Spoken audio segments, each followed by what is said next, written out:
I've started a Patreon page, more on that at the end of the episode, so stick around.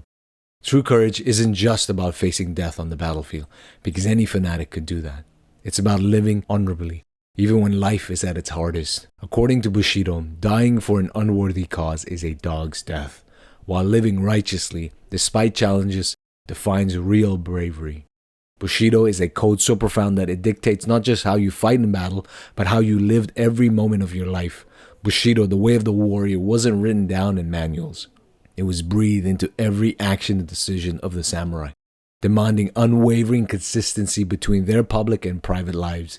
So let's get into Bushido, the soul of Japan.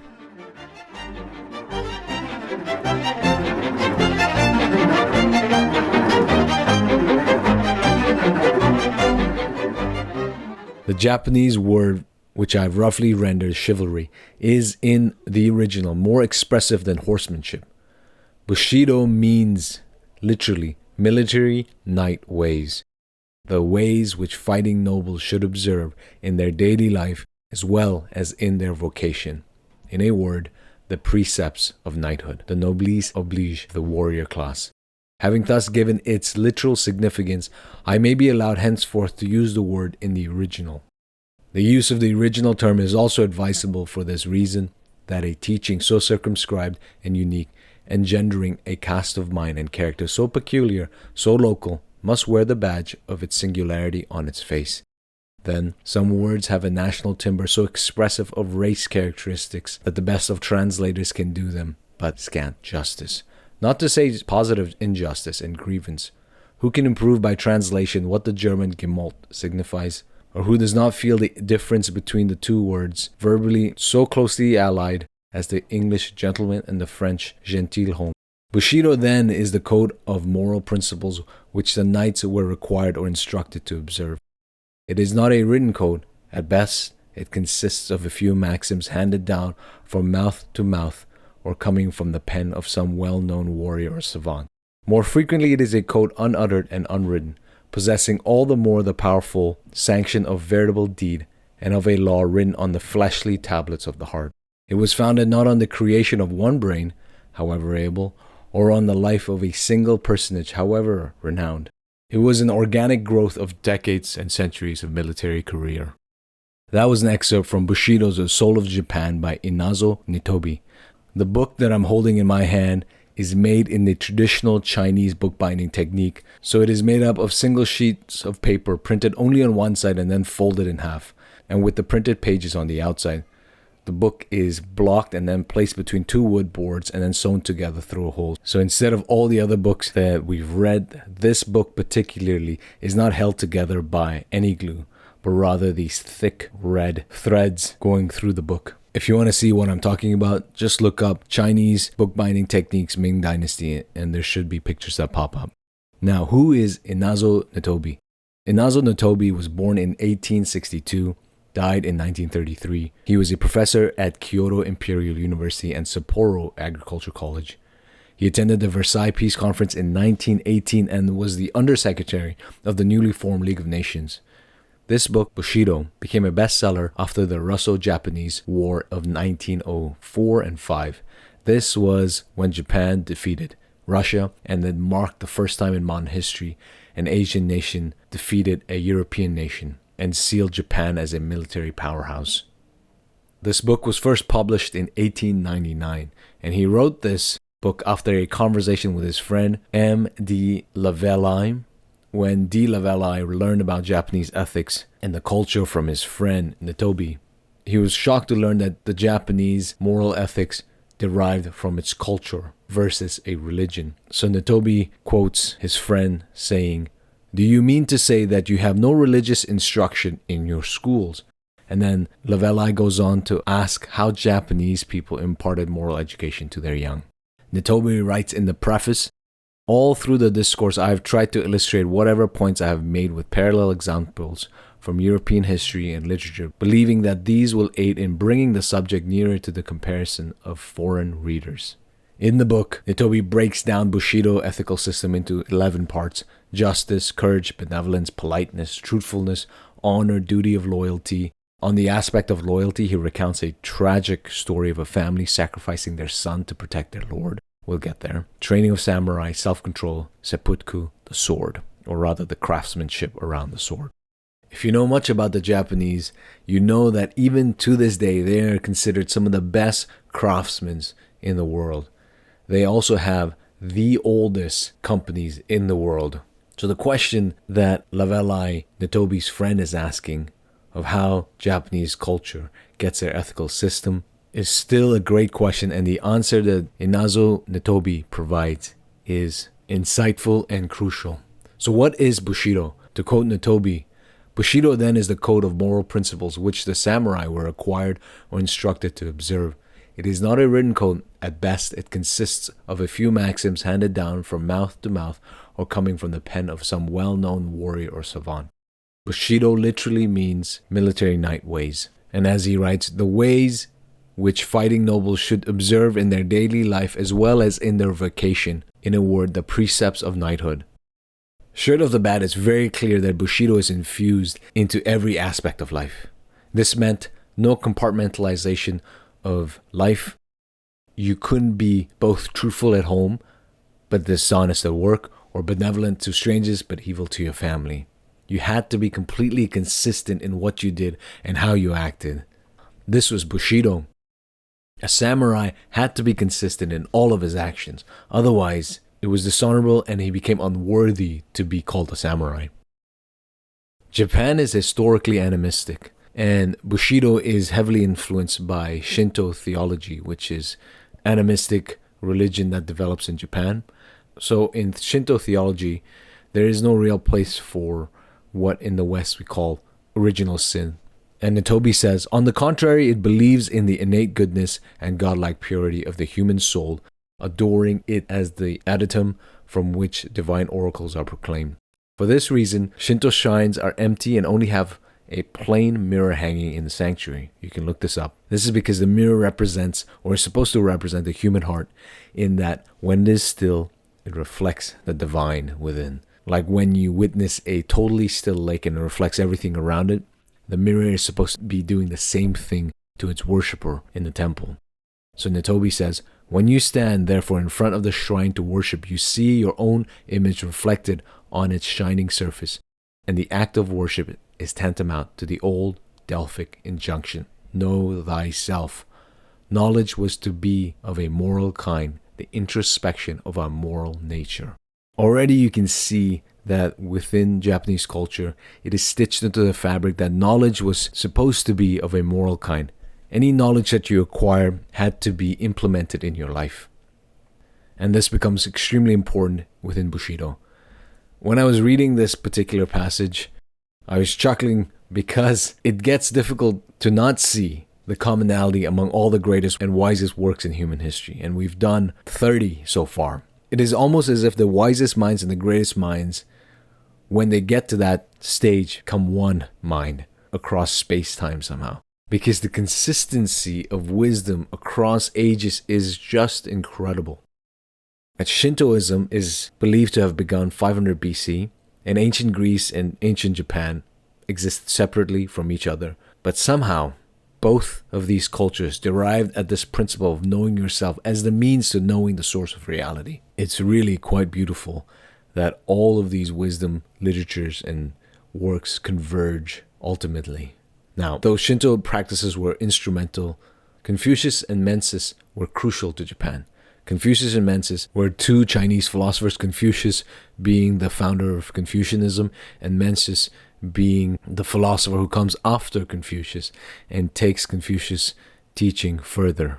He expanded on Confucius' work, focusing on the goodness of human nature and the duty of rulers to create good societies. You can see why Mencius was adopted by Japanese culture based on the Shinto belief that divine is within you and that all humans are good, innately good. As we saw in the episode with Confucius, which is episode 22, if you haven't listened to it, go check that out. Confucius' teachings are extremely practical and left with little room for abstraction. So many contemporary Western scholars tend to assert that Confucius was not a philosopher, which to me is funny, right? And I disagree with them, obviously, because For these scholars, these Western oftentimes, philosophy is mainly about abstract metaphysics and epistemology and language games or symbolic logic, often forgetting that philosophy by definition is friend of wisdom or love of wisdom.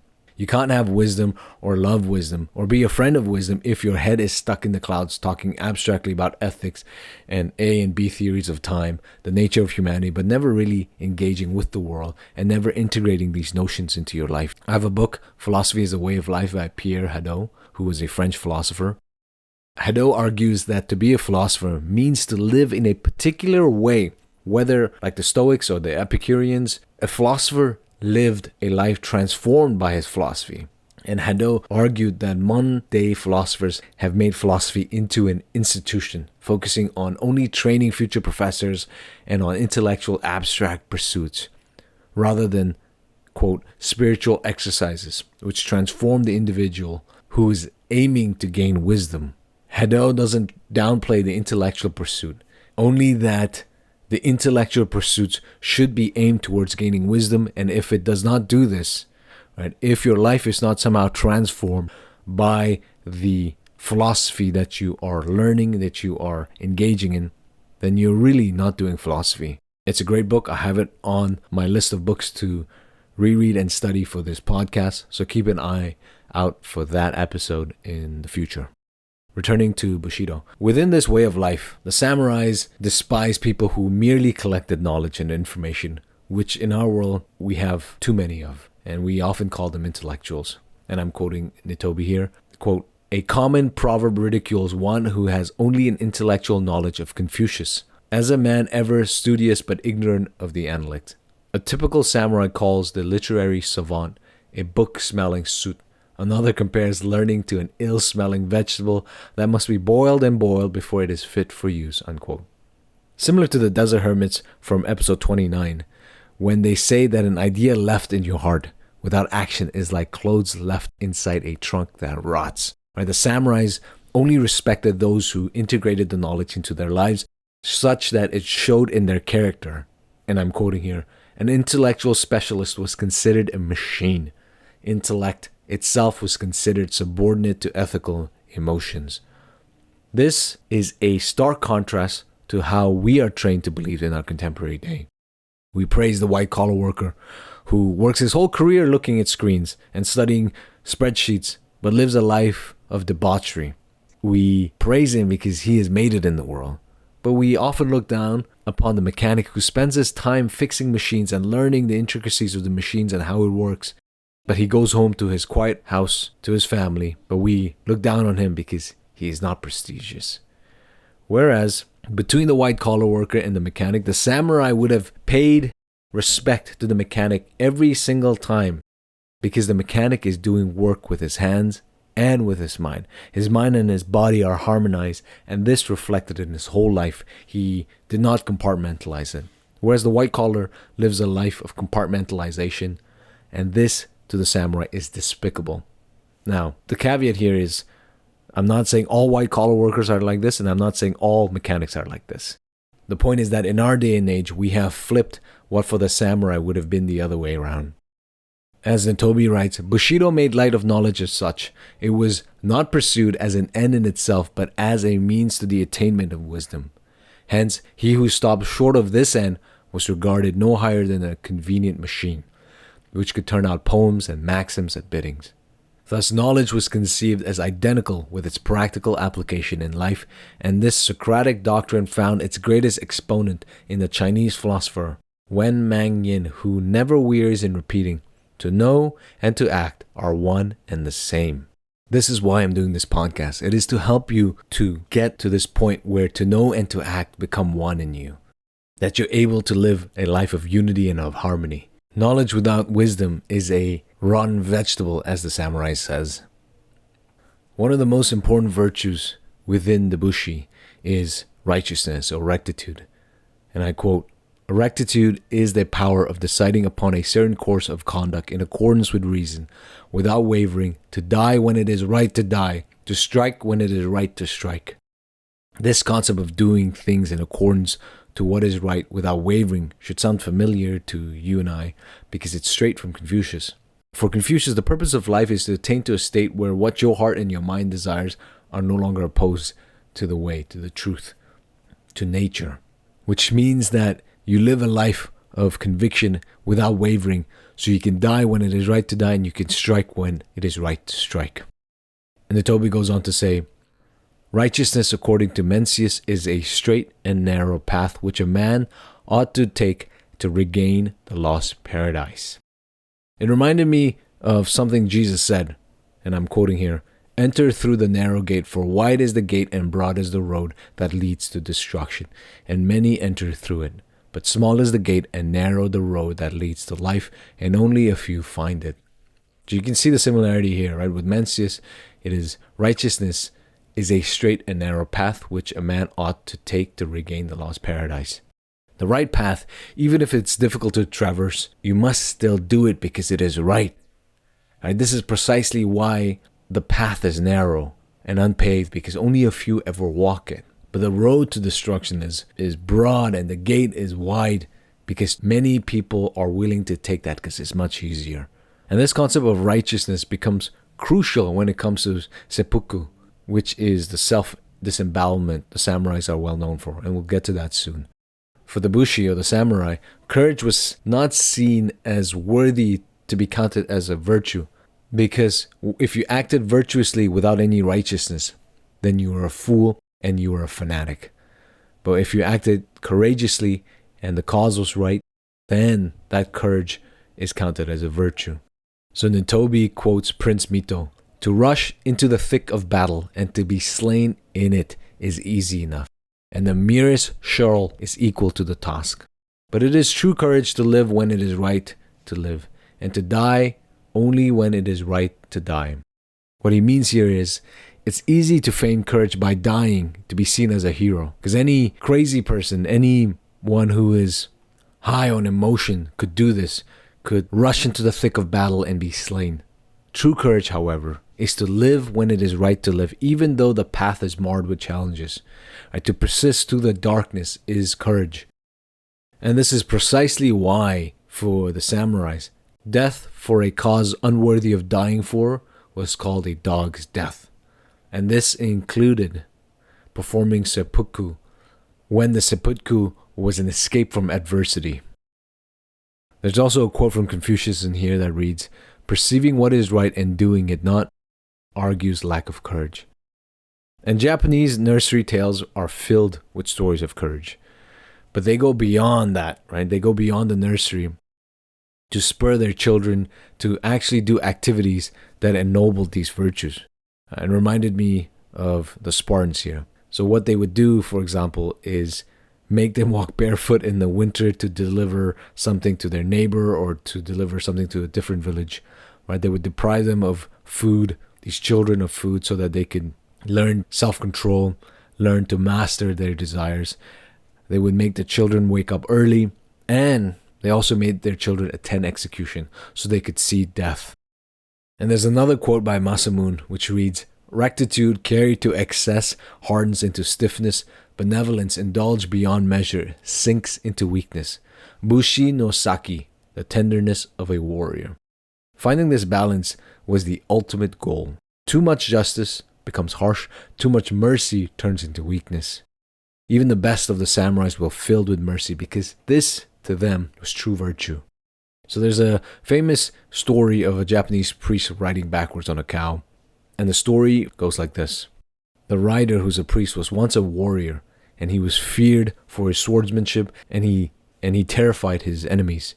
And in the battle of Samuno-ura, which happened in 1184 AD, he defeated an enemy in single combat and stood ready to kill him. But the etiquette of war, Bushido, required that the warrior, the samurai, could only kill if his enemy was weaker man of rank or equal to that of him.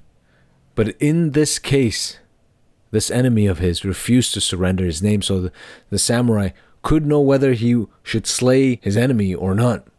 And after a continuous refusal by this enemy to give up his name, the samurai ripped off the helmet, and he was shocked to find that under the helmet of this enemy that he had pursued and was about to kill was a juvenile face, fair and beardless. That's a quote. And so he couldn't bear to kill this boy, so he told him to run as far as possible from this battle. But this boy warrior refused and begged the samurai, this great samurai, to cut off his head, because this was the most honorable way to die. And this boy didn't want to run away from this moment. He wanted to be slain by a great samurai. But our samurai refused. He couldn't bear the thought of killing this beardless boy, hardly of age. But in the back he could hear his army approaching. And this young warrior kept refusing to leave and to run away. So the samurai said, "If my army comes and finds you, you might be taken down and killed by somebody less honorable than me." So he prays and says, "O infinite one, please accept his soul." His sword comes down and cuts off this young boy's head. So they triumph in war, but this samurai couldn't care for honor or fame, that which he once sought, and he renounces his warlike career, shaves his head, and I'm quoting here, dons a priestly garb, devotes the rest of his days to the holy pilgrimage, never turning his back to the west, where lies the paradise whence salvation comes, and whither the sun hastes daily for his rest. What we're seeing here in this story is that the samurai did exactly what he was trained to do, but also shows that sometimes there's a conflict between duty and honor. And in this case, he sympathized with the boy's pleading and realized that if he was in the boy's place, he too would ask this great warrior to slay him so that he could die an honorable death. And this conflict broke his heart and made him see reality for itself. Like the episode on Ecclesiastes where Solomon realizes all his vanity and chasing after wind, so too the samurai stopped caring for fame and honor and devoted the rest of his time here on earth to the spiritual matters of life. Nitobe quotes Ogasawara, "The end of all etiquette is to so cultivate your mind that even when you are quietly seated, not the roughest ruffians can dare make onset on your person." Meaning, by practicing correct manners, you can harmonize the mind and body and display mastery over the animalistic inclinations. And in a very real sense, this great samurai did precisely this. He followed the etiquette of war, refused to strike his opponent until he knew his name, and when he did find out, he showed mercy. When the boy begged him to be killed like a warrior, ultimately the warrior accepted his plea. It's like an inception of Bushido in the story. One of the other important virtues is truth and speaking truth. So I quote here, "Without veracity and sincerity, politeness is a farce and a show." You and I currently exist in a society that enforces politeness, right? But our politeness doesn't arise out of virtue of seeking and speaking truth, but rather from fear and desire to please others, or fear of the state. Whereas in Bushido, politeness without truth is a farce, is a joke, is nonsense.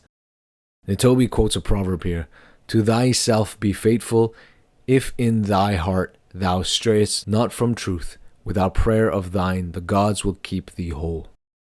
Meaning, speak truth to yourself and to others even when it is uncomfortable. The concept you'll notice within Bushido of divine does two things to the samurai.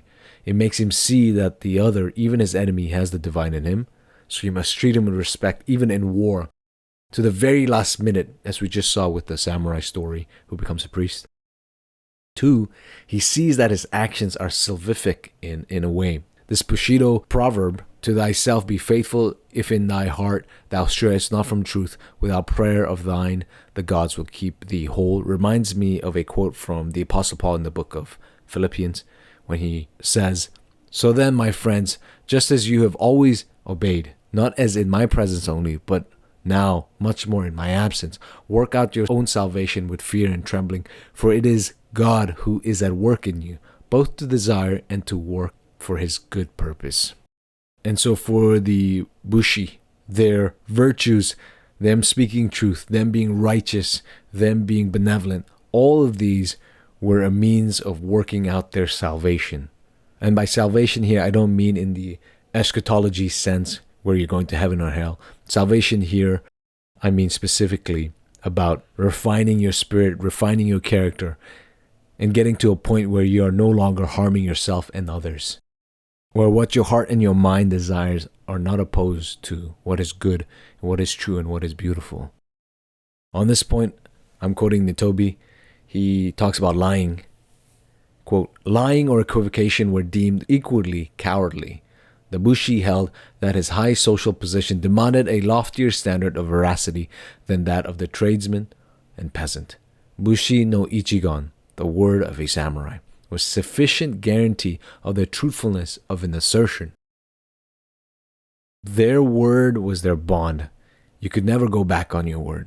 However, you and I live in a world where our word really doesn't mean that much at all. Handshake deals are few and far between.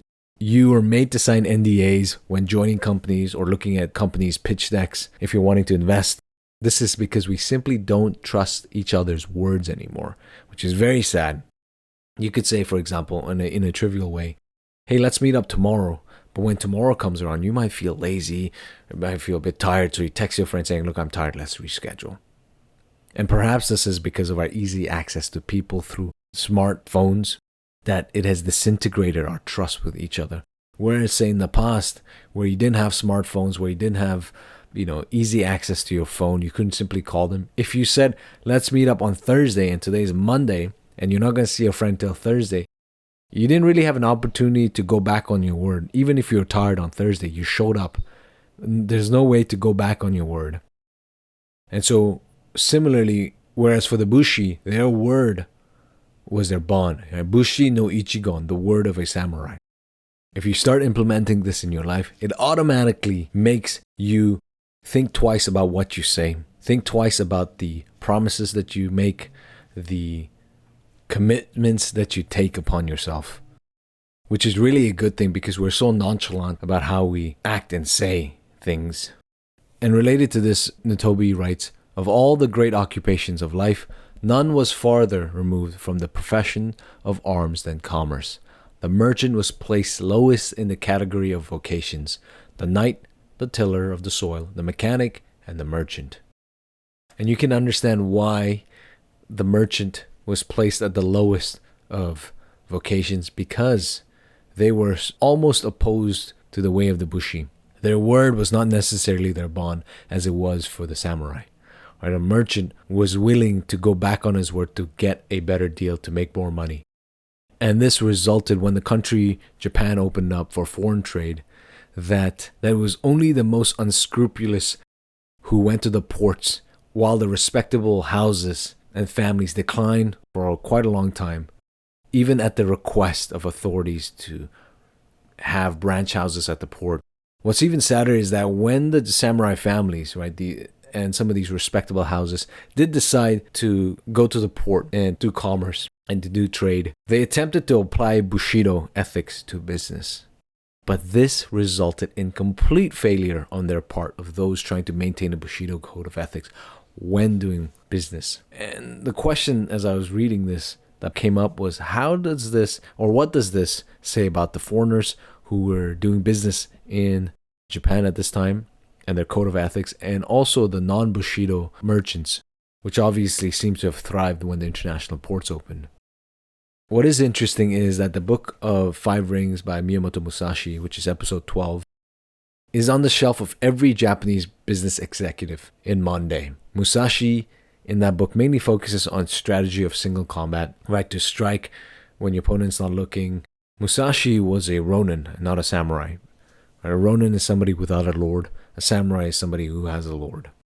There are a few occasions in the Book of Five Rings where his tactics and the stories that he tells seem to go against the Bushido code of fighting, like attacking when your enemy was unprepared for the duel. And the question for me is, does that speak to how Japanese business culture or Japanese Bushido, modern-day Bushido understanding has changed drastically, in that they have the Book of Five Rings by Miyamoto Musashi on their shelf as the go-to book for doing business? I don't have an answer to that question. Moving to a different virtue, honor, I quote, "The sense of honor, implying a vivid consciousness of personal dignity and worth, could not fail to characterize a samurai, born and bred to value the duties and privileges of their profession." And Nitobe goes on to talk about how within ancient Japan, there was a sense of shame built into it, such that honor was the opposite of shame. So shame became the soil of all virtue, of good manners, and of good morals. Eastern cultures generally place a stronger emphasis on honor and shame versus the modern-day West. Part of that reason is the belief that without shame, or I should say without the possibility of shame, honor becomes hard to understand, and so do the other virtues. And related to shame and honor, it was crucial that the samurai did not return evil for evil, that they were composed even in the face of adversity. So Nitobe quotes another author, Ogawa, when he writes, "When others speak all manners of evil things against you, return not evil for evil, but rather reflect that you were not more faithful in the discharge of your duty." Similar to what Epictetus says in the manual, which is episode 7. If you find out that somebody is speaking poorly of you, you should respond by saying, "If only they knew of my other faults, they would not have stopped there." Deeply tied to honor and shame is this understanding of loyalty, the duty of loyalty. And I'm going to read a story here, which most clearly displays loyalty. The story is one of the purest characters in our history, Michizan, who, falling a victim to jealousy and calumny, is exiled from the capital. Not content with this, his unrelenting enemies are now bent upon the extinction of his family. Strict search for his son, not yet grown, reveals the fact of his being secreted in a village school kept by one Genzo, a former vassal of Michizan. When orders are dispatched to the schoolmaster to deliver the head of the juvenile offender on a certain day, his first idea is to find a suitable substitute for it. He ponders over his school list, scrutinizes with careful eyes all the boys as they stroll into the classroom, but none among the children born of the soil bears the least resemblance to his protege. His despair, however, is but for a moment, for behold, a new scholar is announced, a comely boy of the same age as his master's son, escorted by a mother of noble mien, no less conscious of the resemblance between infant lord and infant retainer, were the mother and the boy himself. In the privacy of home, both had laid themselves upon the altar, the one his life and the other his heart, yet without sign to the outer world. Unwitting of what had passed between them, it is the teacher from whom comes the suggestion. Here then is the scapegoat. The rest of the narrative may be briefly told. On the day appointed arrives the officer commissioned to identify and receive the head of the youth. Will he be deceived by the false head? The poor Genzo's hand is on the hilt of the sword, ready to strike a blow either at the man or at himself, should the examination defeat his scheme. The officer takes up the gruesome object before him, goes calmly over each feature, and in a deliberate, business-like tone pronounces genuine. That evening in a lonely home waits the mother we saw in the school. Does she know the fate of her child? Is it not for his return that she watches with eagerness for the opening of the wicket? Her father-in-law has been for a long time a recipient of Michizan's bounties, but since his banishment, circumstances have forced her husband to follow the service of the enemy of his family's benefactor. He himself could not be untrue to his own cruel master, but his son could serve the cause of the grandsire's lord.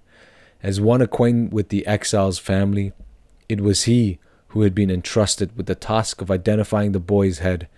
Now the day's, yea, the life's hard work is done. He returns home, and as he crosses its threshold, he accosts his wife, saying, "Rejoice, my wife, our darling son has proved of service to his lord." When I read that the first time, I was shocked. I wasn't expecting that to be the end. Right? If you missed it, the officer who inspects the head and pronounces it genuine was inspecting his own son's head, and sacrificing his son was a means of serving his true lord, which is Michizan. And the wife knew this, and the son himself knew this. This is the level of loyalty a Bushi was expected to display. The obvious criticism is that it's absurd to sacrifice your own child to save your lord, right? To save some random stranger in one sense. But within the Bushido, your whole life is supposed to be a service to the Lord. And now you can clearly see why within Bushido your word was an extension of you, because they were willing to put what they held closest on the line for it. Right? And it reminded me of the story of Abraham and his son Isaac, where Abraham is commanded to sacrifice his only son Isaac, and Isaac accepts his faith. And in this story, Isaac is a grown man and not a child, as many mistakenly think. Though that doesn't make this request and command any less absurd, which is precisely why Soren Kierkegaard, a Danish philosopher from the 19th century, puzzled over this particular story, and he formulated his teleological suspension of the ethical. This is another book that I have on my list, Fear and Trembling by Kierkegaard, to do for this podcast. Nitobe, related to this, mentions Socrates when he writes, "Did not Socrates, all the while he unflinchingly refused to concede one iota of loyalty to his daimon, obey with equal fidelity and equanimity the command of his earthly master, the state? His conscience he followed, alive. His country he served, dying. Bushido did not require us to make our conscience the slave of any lord or king. A man who sacrificed his own conscience to the capricious will or freak or Nancy of a sovereign was accorded a low place in the estimate of precepts." And for this particular Bushi, he didn't sacrifice his own conscience at the whim of Michizan, the Lord. He willingly did this because he felt that it was right. He felt that what he was doing was honorable, and so did his son, and so did his wife. Does that make, however, the act any less absurd? That's a question to grapple with. But what you can't deny the Bushis is their level of conviction. They were unwavering once they made the decision. And remember, these decisions were not made thoughtlessly. They were the results of years and years of training the mind and implementing knowledge into their lives. So I quote here Nitobe, "Philosophy and literature form the chief part of his, as in the samurai's, intellectual training, but even in the pursuit of these, it was not objective truth that he strove after.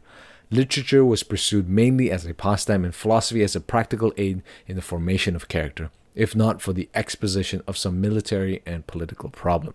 People whose minds were simply stored with information found no great admirer amongst the samurais, because the samurais viewed education as practical in the formation of the self.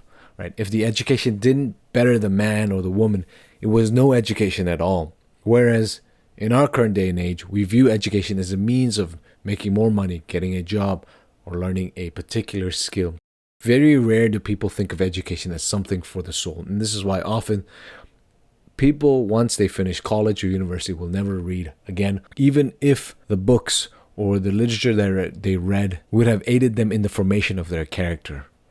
There's a quote from Confucius in here, which reads, "Learning without thought is labor lost. Thought without learning is perilous." If you're learning without self-reflection, if you're learning without any sort of contemplation, then that labor is completely useless. That activity is wasted. But without any learning, the thoughts that you have are useless, are dangerous, are risky to you, are harmful to you, because you don't really know why you have these thoughts, because you have no way to justify them. If your intelligence doesn't lead to wisdom, then you are no different than a dusty book on a shelf. And so Nitobe writes, "When character and not intelligence, when the soul and not the head is chosen by a teacher for the material to work upon and to develop, his vocation partakes of a sacred character." That's an excellent quote. I'm going to read it again. "When character and not intelligence, when the soul and not the head is chosen by a teacher for the material to work upon and to develop, his vocation partakes of a sacred character." The teacher's work, the most sacred thing that he or she could do, is the formation of character and of the soul. This is why to me it's hilarious to think that we send children to schools and to universities without actually knowing the characters and the virtues of the teacher or the professor. And I believe the samurais would feel the same way, because for them, there is no good teacher without good character.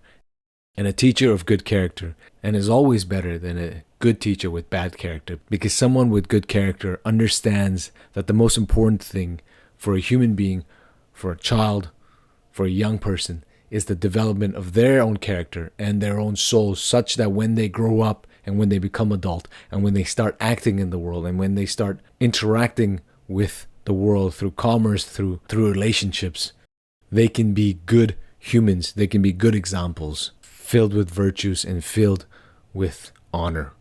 There's certainly a lot of similarities between the Bushido and the Stoics. And I'm quoting here, "It was considered unmanly for a samurai to betray his emotion on his face. Calmness of behavior, composure of mind should not be disturbed by passion of any kind." This was most clearly seen in seppuku, also known as harakiri, self-immolation by disembowelment. I'm sure you know this if you've seen any sort of Japanese movies or any sort of movies involving samurais. This is when the samurai kneels and takes his short knife and places it into his stomach and pulls it across and up. This, however, we'll get to this in just a bit, is not considered suicide. Just keep that in mind. So the reason why seppuku was done is because the Japanese believed that in the stomach is contained the seat of the soul. And it's not in the head, as many of us think post-Descartes. And perhaps there's something to it because there's research coming out that there's a gut-brain connection. But that's for a different topic, a different time. So the reason why seppuku is not suicide, nor a suicide process, is because it was an institution, it was legal, it was ceremonial. And as Nitobe writes, it was a process by which warriors could expiate their crimes, apologize for errors, escape from disgrace, redeem their friends, or prove their sincerity. None could perform it without the utmost coolness of temper and composure of demeanor. And for these reasons, it was particularly befitting the profession of bushi. So seppuku was only performed and can only be performed within a certain framework. Right? Not anybody could do it, and not everybody should do it, and it had to be under very particular circumstances. However, because seppuku was so closely tied to honor, to courage, to righteousness, it led to a glorification of seppuku and pursued as an end in itself. And Nitobe writes, "For causes entirely incompatible with reason, or for a reason entirely undeserving of death, hot-headed youths rushed into it as insects fly into fire. Mixed and dubious motives drove more samurai to this deed than nuns into convent gates." For a true samurai, he reported, was alike cowardice. As I mentioned earlier, for the samurai, death is not the end-all be-all. To die in battle was not the end-all be-all. The most courageous, righteous thing to do is to live when it is right to live, even if you're facing adversities, even if you are suffering, even if there are challenges ahead of you. And seppuku, if you committed it because you didn't want to go on living, then you were a coward. For the samurai, seppuku was not an escape from adversity. It was only committed at the very end when all options were exhausted. As Nitobe writes, "This then was the Bushido teaching. Bear and face all calamities and adversities with patience and with pure conscience. For as Mencius taught, when heaven is about to confer a great office on anyone, it first exercises his mind with suffering and his sinews and bones with toil. It exposes his body to hunger and subjects him to extreme poverty, and it confounds his undertakings. In all these ways it stimulates his mind, hardens his nature, and supplies his incompetencies." The point for the Bushis is that you should never use seppuku as a means of escaping this life of suffering. The greatest thing to do is to be able to suffer virtuously in this life and to live when it is right to live. So Nitobe goes on to say, "True honor lies in fulfilling heaven's decree, and no death incurred in so doing is ignominious, whereas death to avoid what heaven has in store is cowardly indeed." And because for the samurai, one of the most important things is to have composure in the face of challenges, in the face of suffering. Anybody who committed seppuku because of fanaticism or madness or excitement did not deserve it, because seppuku, as Nitobe writes, required the utmost sang-froid for it to be a successful accomplishment. And even though for the samurai they lived by the sword and often died by the sword, the ultimate ideal of the samurai is peace. And I quote here, "The best won victory is that obtained without shedding of blood. And Nitobe laments that often this ideal was left, quote, exclusively to priests and moralists to preach, while the samurai went on practicing and extolling martial traits.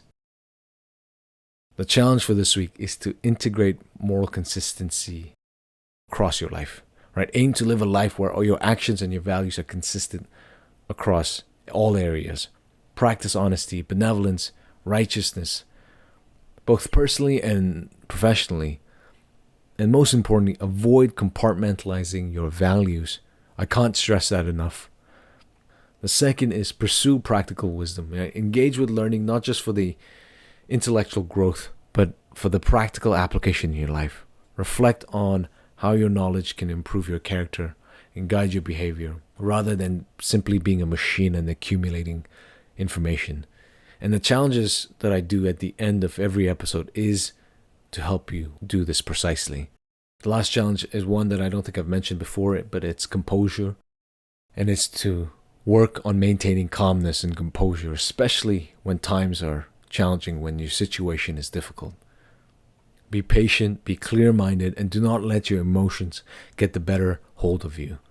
And like the Bushis, recognize that true courage is persisting through the difficulties and aligning your actions with what is morally right? To suffer virtuously. Those are the challenges for this week. As I mentioned in the beginning, I've started a Patreon page. But firstly, thanks to all of you for listening and joining me on this journey to recovering timeless wisdom for the modern world. I've received emails from you, DMs from you, comments you've left on social media about how these episodes have encouraged, inspired, motivated you to become better humans, to love deeper, and have helped you face your mortality. Most importantly, helped you find meaning. And I'm truly touched by these messages. This is why I started the podcast. This episode is the 30th one. That means 30 books down and 1,000 more to go. And this is why I started a Patreon page.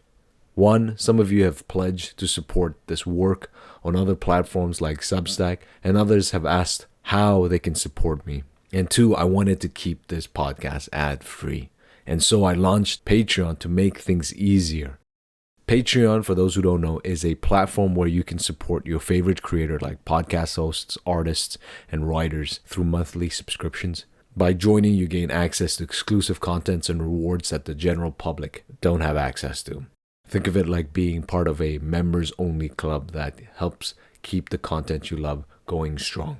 So with my Patreon, I've created 3 tiers of support, which I've named Seeker, Scholar, and Sage. With each tier, the benefits and the exclusivity increases. Whichever tier you choose, I'm eternally grateful for it. Your support will not only help keep wisdom from history's greatest minds alive, but create a lasting impact within our lifetime. So click the link below under the heading Support and help bring timeless wisdom to every single person. And with that, I'll wrap. Thank you for listening to this episode. Till next week, peace.